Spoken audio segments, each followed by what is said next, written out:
Hello, everybody, and welcome to Lived Experiences Global. I'm very excited to be here, at least virtually, and to talk to you about a topic close to my heart. So, thank you, Tracy, for inviting me to be part of this inspiring event. So, I'm going to talk to you about this topic of avoiding Alzheimer's disease. And I have a family connection to this disease, unfortunately. I had this personal experience with my grandfather. So this is Bob, and he was diagnosed with Alzheimer's in his mid-80s, and he'd always been a very fit, healthy man, ran a farm for many years, and believed that exercise was his cure-all, and he played competitive tennis up until his 80s, and it still didn't prevent him from getting this awful disease. This is him as a young man and in his last week of life with my lovely Nana Norma. I also work with a lot of older adults at the moment, and this is quite a common concern that they might develop this horrible disease that destroys the brain. At the moment, they don't really know what causes it. There's certainly no cure for it that we know of. And since I've been interested in metabolic health for a long time, gone down that rabbit hole and trying to figure out what it is that affects our brain health and what we can do to improve that and to ward off this horrible disease. So first of all, it's one of the fastest growing diseases, neurological diseases in the world. It's currently around about 55 million cases as it stands at the moment worldwide. That equates to about 1 in 10 adults over the age of 65 with Alzheimer's dementia. And that number is expected to double over the next 20 years. So it's more common generally in women, but it can strike men just as equally. And we don't really know why it's causing Alzheimer's at such a rate at the moment. So what is Alzheimer's disease? First of all, it's the most common cause of dementia. Alzheimer's dementia equates for around about 80% of all dementia cases, and it's characterized by memory problems. So because it progressively destroys brain tissue, and it starts off in the area of the brain that we store our memories. So it's called the hippocampus, and gradually that decreases our cognitive function as the neurons die. That disrupts our memory circuits. We have difficulty finding the right language or the right word to use. People forget where they are. They can't negotiate maps, and they can't problem solve terribly well. So that's the start of the cognitive decline. And as the disease progresses, they get changes in their mood. So they often develop depressive states of mood. Then their behavior often changes. So they might have been a calm person, and then they start to get angry or get very, very confused about things. And eventually that leads to their loss of identity and who they actually are as a person. And this is heartbreaking for families to watch this and to go through, with this person who looks quite fine and healthy, but they're actually disappearing from the inside. And eventually, when the disease gets to its later stages, people with Alzheimer's can't even perform daily functions of life. So they need that 24-hour care, and it becomes a real burden on the family members. So what causes it? Well, we've looked into lots of different kinds of possible causes, and we look first of all at what the symptoms are. So obviously we look at the cognitive decline, and then we look at the physical symptoms. So there has been an awful lot of research done on what they call beta amyloid plaques. It's a buildup of protein in the brain, and they used to just discover this through post-mortem analysis of the brain. And they can now detect a buildup of these proteins through MRI. And these proteins basically inhibit the function of the neurons, and the neurons then die off because they can't work, and it leads to an atrophy of the brain tissue itself. The same thing happens with what they call these tau tangles. They're another type of protein, and in response to changes in biochemical signals, they start to wrap themselves around the neuron, and then the neuron again can't function and it dies. So that's one area of research, and pharmaceuticals have been developed to reduce these tau tangles and the beta amyloid plaques, but they actually haven't had any changes in cognitive function. So we can't really say it's a cause then. We can say it's a symptom of the disease. Additionally, there's been some interest in the genetic links to Alzheimer's. There's a collection of genes called the ApoE gene family, of which the ApoE4 gene is thought to be causing Alzheimer's in some people, particularly associated at least with early onset Alzheimer's. It's present in probably between 15 to 20% of Alzheimer's cases. And we've found that the actual the gene is probably the ApoE4 gene is one of the oldest variants of that gene family, and it was thought to be more protective and associated with a stronger inflammatory response. So it helped with enhanced cholesterol delivery for the brain function and repair. And it was more to do with a higher fat diet of our hunter-gatherer ancestors, and it offered some protection at that time from infections and injuries. So there's obviously the negative implications or associations with this are due to a dietary mismatch in the form of a low fat or high carbohydrate diet. So it's not necessarily a defect. The later alleles of the ApoE4 family, the 2 and 3, emerged during the times of starvation. So it's around 200,000 years ago when we started to eat a lot more of the plant-based foods, and it was thought to provide some protection from the toxins of plants at that time.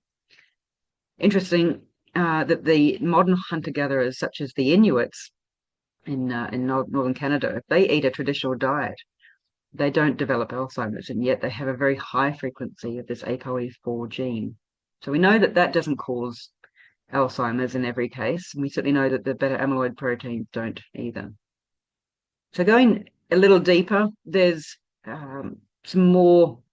If you look into the deeper types of Alzheimer's, you look at the subtypes of what actually causes Alzheimer's disease. So the subtypes go into what are those associated causes, if you like. So 6 variations. The first one is known as HOT, or it's more to do with inflammatory conditions. So neuroinflammation. We're going to talk a little bit more about neuroinflammation shortly. The cold leads to more of it refers very more to a degeneration of brain tissue, and it's thought to be more nutritionally deficient causes that are relating to this type of Alzheimer's. Then we have what they call a sweet or glycotoxic type of Alzheimer's, and this is more of a combination between the hot and the cold types of Alzheimer's disease. So it combines both features. So it's degrading brain tissue, and it's also inflammatory. So it's thought to be driven by chronic blood sugar dysregulation. The violent toxic type of Alzheimer's is more to do with exposure to toxins, things like heavy metals, mercury, lead, copper even, and pesticides and herbicides, things like glyphosate, and also other industrial chemicals. So if you have prolonged exposure to these things, that causes an immune response in the brain, and that immune response over a long period of time causes that neuroinflammation. The pale and vascular type of Alzheimer's is often related or secondary to long-term blood vessel damage. It can be from things like strokes, and it can also be from toxic overload as well. So the dazed and traumatic type is more to do with physical damage to the brain, so repeated concussion and a history of traumatic brain injury. So that, again, causes a lot of inflammation in the brain. So you've heard the word neuroinflammation a number of times. So that is actually the unifying factor in Alzheimer's. So if we look at all the different post-mortem analysis and different types or different theories that they have and the different types of Alzheimer's. The unifying theory here is it's an inflammation of the brain tissue itself. And that can be driven by dietary issues. It can be driven by physical inactivity, a sedentary lifestyle. It can be driven by sleep disorders. And we're going to go into all of these different areas and also stress. So we're going to talk a little bit more about insulin resistance shortly. But the interesting thing here is that insulin resistance causes inflammation. And it's led a lot of people to consider Alzheimer's to be type 3 diabetes because of that effect on the blood sugar. So again, we're going to get into that shortly. And the unifying theory of neuroinflammation is due to an immune response that becomes a chronic immune response. So, an immune response that is to an acute trauma or an acute episode of blood sugar dysregulation. It's designed to protect the brain from damage. It protects it from things like oxidative stress, from injury, from pathogens, or even mitochondrial damage. But if that immune response is then a long-term response, that's when we have this damage of neuroinflammation. So let's look at what we can actually modify. So we're going to go into the effect of sleep on Alzheimer's and involving circadian rhythms as well in that. We're also going to be talking quite a bit about exercise and what the mechanisms are to help reduce neuroinflammation through exercise. We're going to talk a little bit about stress and how we can actually mitigate those issues to do with neuroinflammation caused by chronic stress. And of course, nutrition and how we feed our brain and when we don't feed it the right things and how that contributes to inflammation. So let's go into our circadian rhythm first. So circadian rhythm is tightly linked to our sleep health. Our circadian rhythm is basically a 24-hour internal clock. It operates in response to those external light cues detected by the retina and then governed by the cells in an area of the brain in the hippocampus called the suprachiasmatic nucleus. It's thought to control our wakefulness and our sleep. It helps to increase melatonin when we need to go to sleep and also decrease cortisol. And that's all in response to those light signals. So it's not just regulating our sleep, but also our appetite, our digestion, our hormone release, and also our body temperature. So it controls an awful lot of regulatory systems in the body. So what happens if that gets dysregulated? Well, we can already see that the circadian rhythm in most places in the world is out of sync. Our modern world is influenced by changes in the type of light exposure because of modern lighting. Our food intake and timing is thrown out, and even our temperature, so our ability to actually respond to changes in temperature. Our physical activity is generally a lot less than what it used to be, and our social environment and the exposure to electromagnetic frequencies has also changed an awful lot. Time zone traveling, jet lag, all these sorts of things, and shift work has also disrupted our circadian rhythm. So in the short term, we can usually cope with a short-term disruption of that circadian rhythm. For example, a long-haul flight, you can usually get over that within a few days or a week.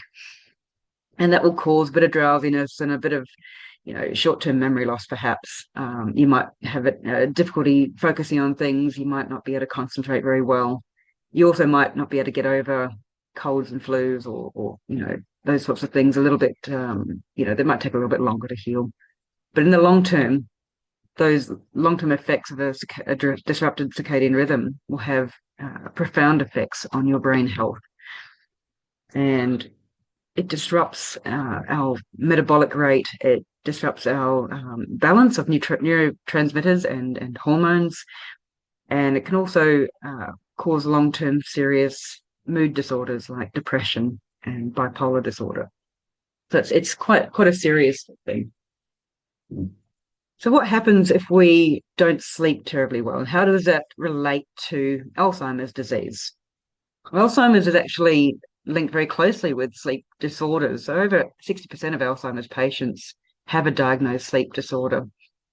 That we know that too little sleep across your lifespan will actually increase your risk of getting Alzheimer's. It causes, obviously, your poor concentration and coordination. We all don't feel very good after a poor night's sleep. But when we have that over a long period of time, it will disrupt a lot of other functions. So we know we have different sleep cycles, and they all have different reasons for those sleep cycles. We have what we call a slow wave or a deep sleep cycle. That usually allows the brain to synchronize information, consolidate our memories, and it moves our short-term memories into our long-term storage areas in the hippocampus. So you can imagine disruption to this area is going to cause memory loss and an inability to generate new memories in the region. And of course, that's the region where we see most of this beta amyloid plaque being deposited in Alzheimer's cases. So the deep sleep is also a crucial stage to clean up any metabolic waste product that occurs in the brain as a result of metabolic processes. So there's what they call a nighttime power cleanse, if you like, to clean up the brain. And it's done by a system called the glymphatic system. You have what they call glial cells in the brain that help to support the neurons.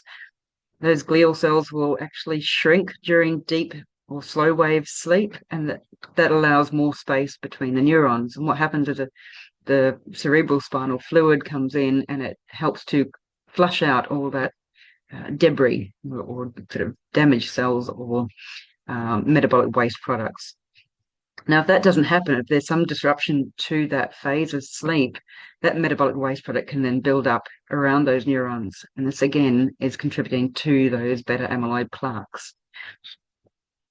The REM sleep, or the rapid eye movement sleep stage, that's generated in the prefrontal cortex, and that allows the signals of all our emotions, our motivations, our memories to integrate with new facts and skills, and that helps to build an accurate picture of the world, which helps to allow for insights and for problem solving. So again, if we're going to disrupt this area of our brain, we may be having delayed problem solving abilities or inadequate problem solving abilities. And that might be being able to find your way around a shopping center or finding your way home in traffic. The other thing that happens during sleep is your body helps to regulate its neurotransmitters. So serotonin, oxytocin, all those sorts of neurotransmitters and also hormones that help to keep the balance in your brain so it actually functions as it needs to.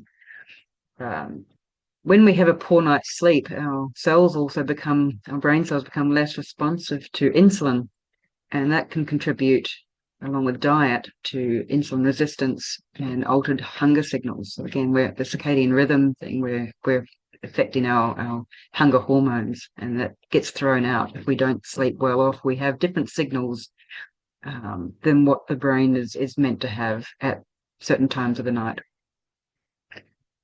So how do we improve our circadian health and obviously our sleep health? First of all, getting to bed and waking up at roughly the same time or within a 15-minute window helps to program your circadian rhythm to release the hormones and the neurotransmitters at the right time. We can expose our retinas to daylight, ideally sunlight if we can, first thing in the morning. So get up in the morning, get outside. And so it's not filtered light. You've got to get outside and get that pure signal to the retina.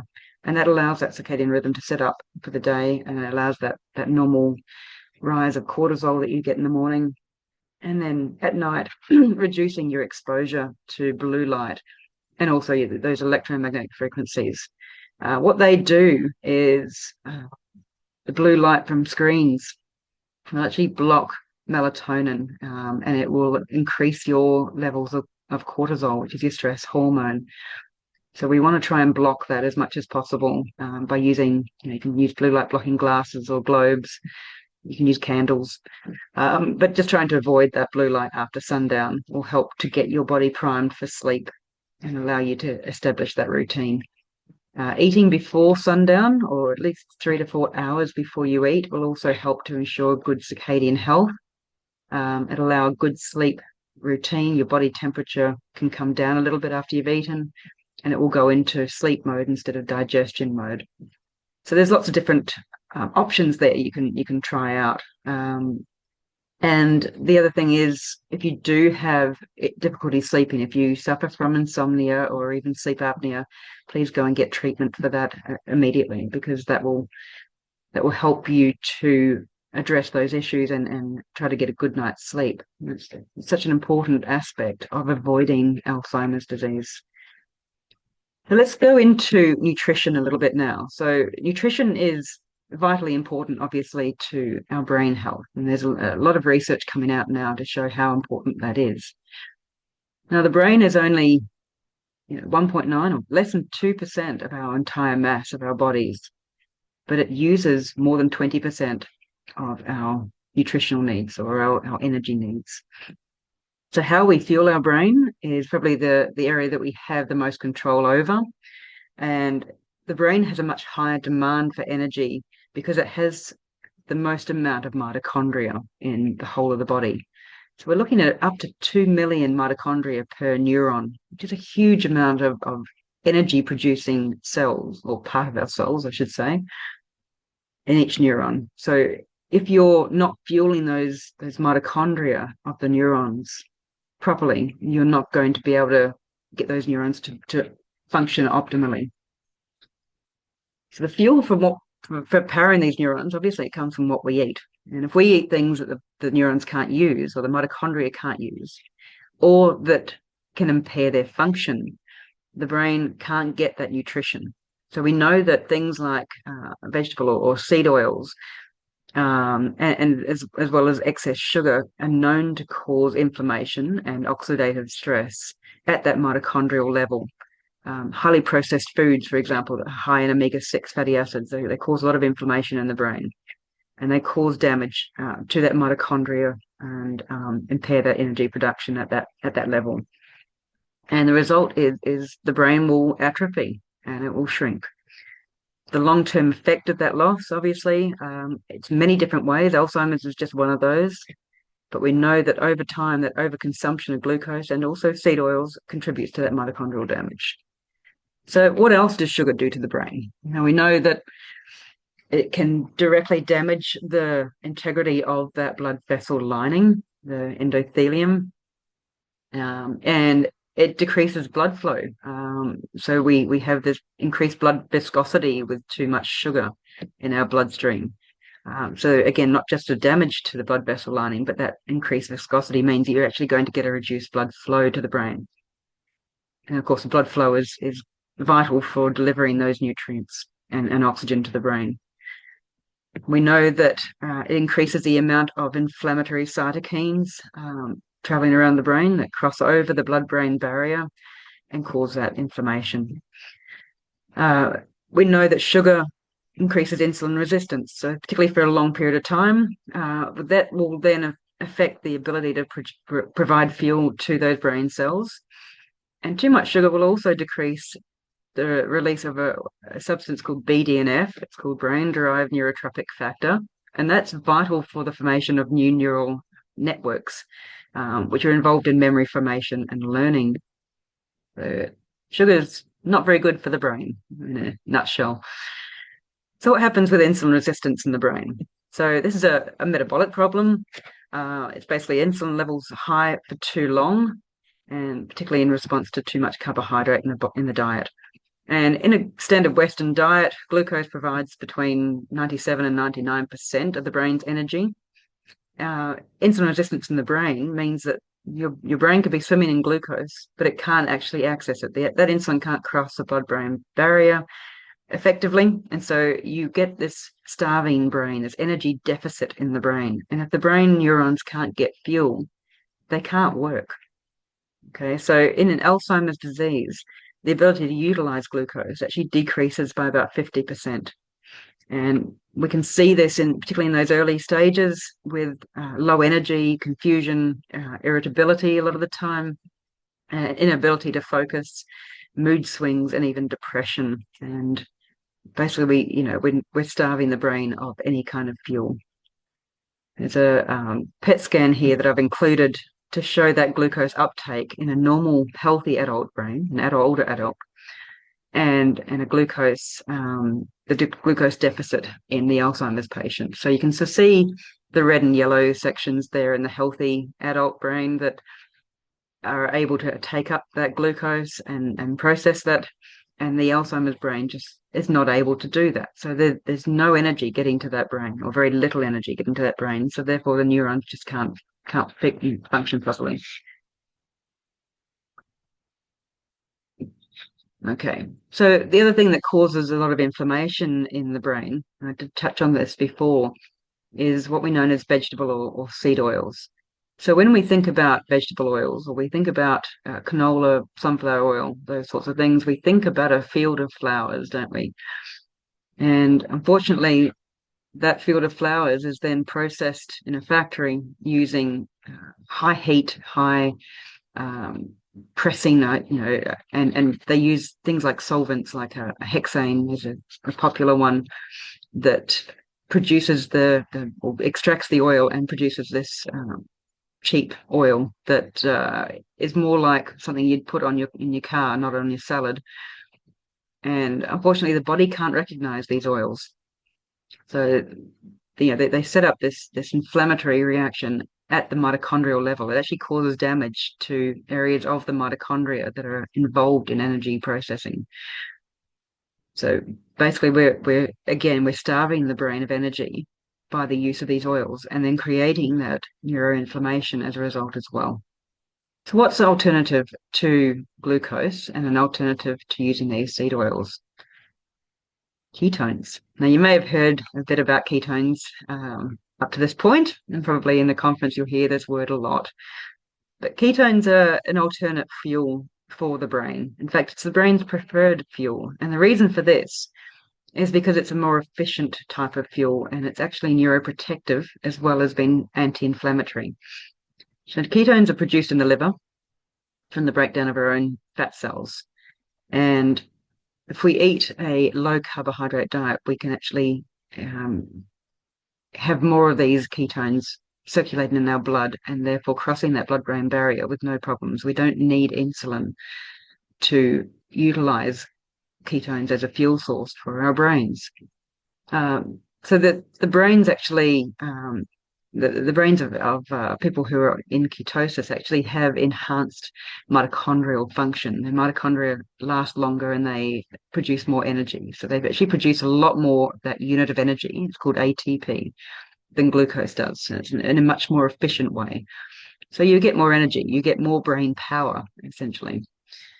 It also increases that BDNF, that brain-derived neurotrophic factor. And again, that's helping those neural networks to form and helping you to learn things.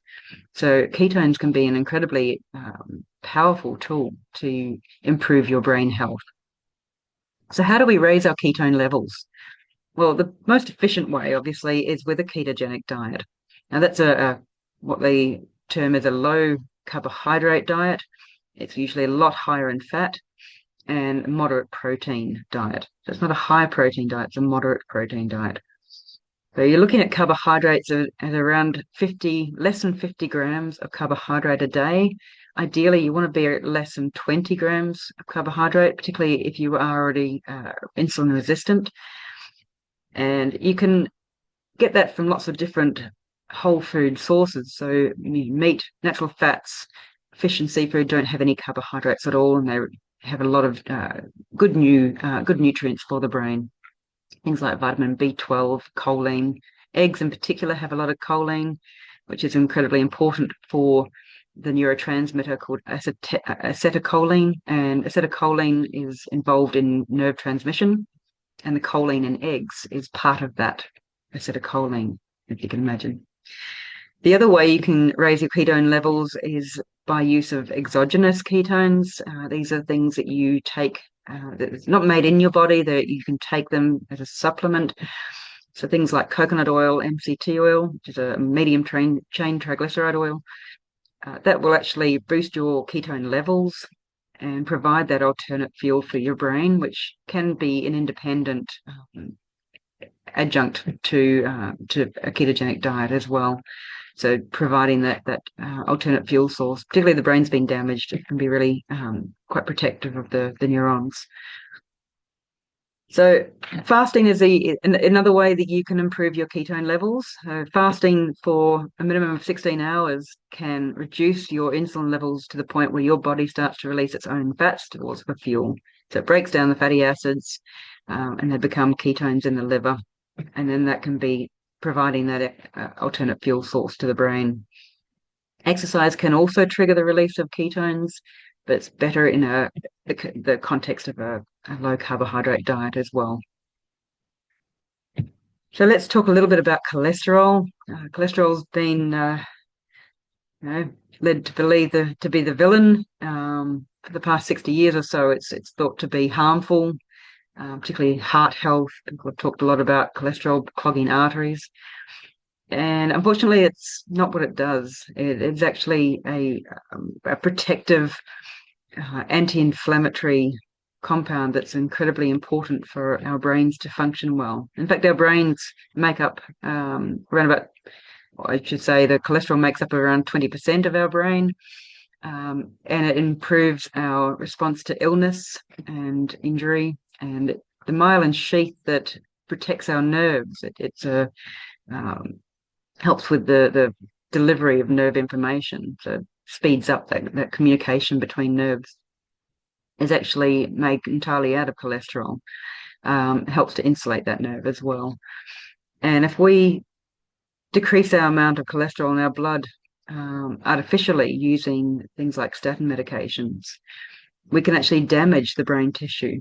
So we're not just preventing it from being in the blood supply. You're actually causing direct damage to the mitochondria, which can then lead to cognitive decline. So we know that long-term statin use can be associated with cognitive decline in a lot of cases. Unfortunately, there's a lot of money to be made. So Big Pharma's made $1 trillion industry out of cholesterol-lowering drugs, and they're not going to give up that bounty anytime soon. So it's up to you to do your own research and to have a look at how statins might be affecting you and your own brain health. We know that cholesterol is also vitally important for immune system repair, and also for keeping our hormones balanced. Our hormones are actually made from cholesterol. So it's incredibly important to make sure that your levels of cholesterol come from good food sources. Let's have a look at where else we can get nutrients from our food system. So we look at DHA. Now, DHA is a key brain nutrient. In fact, it makes up about 90% of our brain and the eyes, so that as a structural component. And it's a type of omega-3 fatty acid, and it's found only in animal foods. Okay, it's not found in plant foods at all. It's vital for every cell of our body. So without this, we don't function very well at all. It also helps to regulate pain, so it can alleviate pain from things like rheumatoid arthritis. It's a natural sort of anti-inflammatory. And it's not really advisable to take this in a supplement form. And the reason for that is because a supplement often is stored at room temperature and it's prone to oxidation. So those oil-filled capsules could actually be doing more harm than good. So the DHA is very important to improve your brain health, but also your whole body health as well. It's got anti-cancer effects as well, anti-inflammatory effects throughout the whole body. So what can we eat that is going to get us all of these lovely nutrients that we need? So we've got seafood, we've got fish, grass-fed beef, chicken, grass-fed poultry is a good source in some places, but try to get the free-range type of chicken. Eggs are a fantastic source of choline, like I mentioned before, and also vitamin B12. Full-fat dairy, if you can tolerate that, is also very important for your brain health. And these things help to strengthen that blood-brain barrier. They help to improve those electrical signals in your brain, in the cell membranes, and give the brain the ketones as well that it needs from that breakdown of fat tissue. Okay, so let's look in summary at how we can prevent inflammation, neuroinflammation, just through diet alone. First of all, if we can reduce and eliminate those foods that break down to glucose, so your high carbohydrate foods, particularly your processed carbohydrate foods that also contain those seed oils. So avoiding seed oils and or vegetable oils will help to reduce that inflammation. Try and add in those naturally occurring cholesterol-rich foods like eggs and grass-fed meats. Add those DHA-containing foods, so your lamb, your eggs, your seafood. Even taking things like bone broth will help to boost your brain health. Also consider doing a bit of fasting. You can do that intermittent fasting, so that's 16 hours to start that process of autophagy and to boost that ketone level. And then if you like, you can try multi-day fasts or even a 24-hour fast, which will help to boost that even more. So what else can we do? Well, we can exercise. Okay, so what role can exercise play in our brain health? Well, we also think about exercise being good for the body, but we don't really think about it being good for the brain necessarily. But they have shown that people who exercise have a greater brain volume. So adults who exercise consistently have a larger brain volume than those who don't exercise. It also helps to improve your sleep. It reduces stress and anxiety by regulating your mood. It stimulates the growth of new neurons and synapses. It also improves your problem-solving ability. Sometimes you can have a problem and then you go out for a walk and you come up with a solution. And it also helps with your memory formation and just holding on to those memories as well. It can also increase your energy levels. So how does it deal with this? Okay, let's have a look at the mechanisms involved here. So let's have a look at how our exercise can reduce inflammation. So exercise directly reduces inflammatory cytokines, known as there's two well-known ones called TNF alpha and interleukin beta. And it actually helps to reduce the circulating cytokines, which also help to reduce pain as well. Exercise helps to strengthen the blood-brain barrier, so it provides a bit more integrity there. It improves your insulin sensitivity and your glucose regulation. So it does this generally through increasing muscle mass. So this is where strength training can be really important as well. So by increasing your muscle mass, you can actually decrease your chances of many different age-related diseases. So muscle's an endocrine organ. It actually releases signaling molecules called myokines, and they're thought to also be neuroprotective. So they cross the blood-brain barrier and they protect the neurons. It also can enhance that neuroplasticity, so getting new formation of neural networks happening. And it does this by increasing BDNF again. So we've got more of that brain-derived neurotrophic factor when we exercise regularly. We know that sarcopenia, or the lack of muscle mass, the loss of muscle mass as we age, can be an independent risk factor for cognitive decline. And that also contributes to insulin resistance and chronic inflammation. So the more muscle mass you have, the more glucose control and sensitivity you have as well. Exercise also increases a substance called nitric oxide, and that helps your blood vessels to dilate. Thereby, that's improving that flow of blood to the brain. And of course, the delivery then of oxygen and nutrients to the brain. Exercise helps to improve your circadian rhythm. So if we exercise, particularly during the day or the morning, that helps to set the body up for a better night's sleep. And it starts to get those systems a little bit more aligned. And it also helps with lowering your cortisol levels. So you might get a little bit of an increase in cortisol with exercise, and then it helps to just rebalance that as you sort of recover and calm down. And we all know that if we do an exercise we enjoy, we also release endorphins. So we have those feel-good hormones coming through. Now, I wanted to include a photo of a very strong lady. This is my grandmother. and she's doing a wall squat here, holding a 5 kilo weighted bar, and she's 96 years old in this photo. So just proves that you can actually be strong, get strong at any age. There's no age limit to increasing your muscle mass or your fitness. So anyone can do this. And we know that, it prevents that cognitive decline. It certainly is a big part of preventing that cognitive decline, particularly when you do different activities as well, in a physical sense. As the adults that I work with, a lot of them they start out with this belief that they can't get any stronger and they can't get any fitter because they're over 60 or 70 years of age. But the truth is there's no age limit, and they can continue to actually increase their fitness and their strength. So what is the best exercise for the brain? There's lots obviously out there to choose from. I believe that the best exercise for the brain is something that, first of all, you'll do on a regular basis, but also getting outside as much as possible. So if you can get outside in a natural environment, something like a forest or, even just a local park where there is some nature around you, that's going to help train your senses a little bit more, as well as improving your strength and your fitness.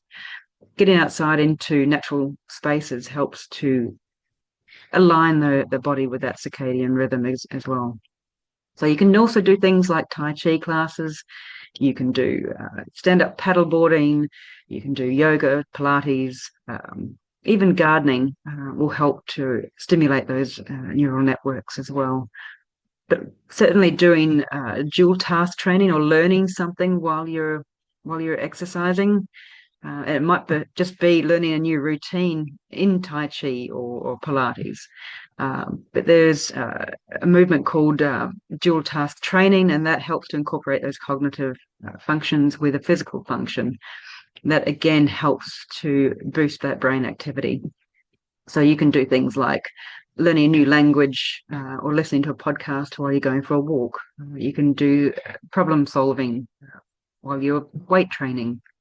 So there's lots of different ways that you can add in a cognitive element, and particularly doing it in a social sense also helps to boost that brain activity. So try something new. Just do something that you'd never thought of before. You never know. So let's have a little bit of a look at stress and what stress can do for our brain health. Now, some stress can be actually beneficial. An acute stressor like a deadline, for example, can enhance your brain function temporarily.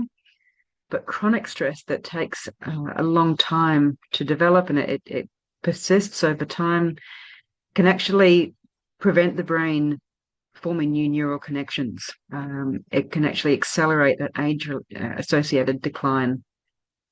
So chronic stress also affects the hippocampus, which again is that area of the brain that we use to store memories. And of course, it's the area of the brain that is most effective in Alzeimer's. So that can lead to difficulties in learning new information, recalling information, concentrating on a task. Prolonged cortisol exposure, again, that stress hormone, actually directly damages those hippocampal neurons, and that can cause atrophy of those neurons over time. It also impairs the prefrontal cortex that governs the executive functions, things like judgment, problem solving, figuring out where you are. Chronic stress will also trigger the release of inflammatory cytokines. So that again, it's going to contribute to that neuroinflammation, and that again will cross that blood-brain barrier and cause that damage to the brain cells. So chronic stress will also decrease oxytocin and serotonin, so neurotransmitter and a hormone that can lead to significant mood disorders such as depression. So what can we do? What can we actually do to prevent stress? Well, I don't think we can actually prevent stress in our lives completely, unless we maroon ourselves on a desert island somewhere. But even that can cause stress too. So what can we do? Well, first of all, getting our circadian rhythm, coming back to that circadian rhythm, getting that in line with that natural day-night signal, and avoiding too much of the screens will help to balance your neurotransmitters and your neurons, and it'll help to improve your sleep. Now, we all know that we feel better after a good night's sleep. It helps to rebalance everything, and that again will help to improve your stress tolerance and your resistance to those effects, those chronic effects of too much stress. If we move our bodies daily in some way, so not just doing a half-hour exercise routine, but actually getting out and moving as often as possible, and avoiding being sedentary for long periods of time, it helps to get the brain out of that overthinking mode and that stress mode and into that doing mode. And it sort of helps to, again, regulate that cortisol level. So feeding the brain as well, like we mentioned before, with real animal-based foods to give your brain the right tools it needs to deal with that stress. You can also do some meditation. Mindfulness meditation can be really useful for improving your control of a stressful situation. You can use breathing techniques, deep breathing techniques, and Jared hopefully is going to go into that in a lot more detail. You're in for a bit of a treat with that one. And relaxation exercises. There's lots of different options out there. There's apps out there you can use as well. But anything that's going to help you calm the brain. Getting outside into nature again is going to help hugely with your response to that stressful situation. So getting out amongst the trees and even doing a bit of grounding, putting your feet on the earth and just trying to center yourself a little bit will help to decrease those cortisol levels. Engaging in social activities too. We know that loneliness is an independent stressor as well. So engaging in some social activities with people that you like can promote that oxytocin release, which will dampen the cortisol and the stress response. It'll also improve your neuroplasticity, so you actually can learn new things a little bit easier. So here's an example. This is my group of what we call Fit for Life class ladies, and one of my students as well. Now, these ladies did regular brain training alongside exercise for many years. Some of them now are in their 90s and they're still living independently, and they still get together for functions, for birthdays and Christmas functions. And it just highlights that importance of that social engagement. So what else can you do? So there's a few other options to improve your brain health and to ward off Alzheimer's disease. Getting outside in the sun, I know I've talked about that a lot, but that's such an important aspect to reduce your stress levels. You get the increase in those well-being hormones.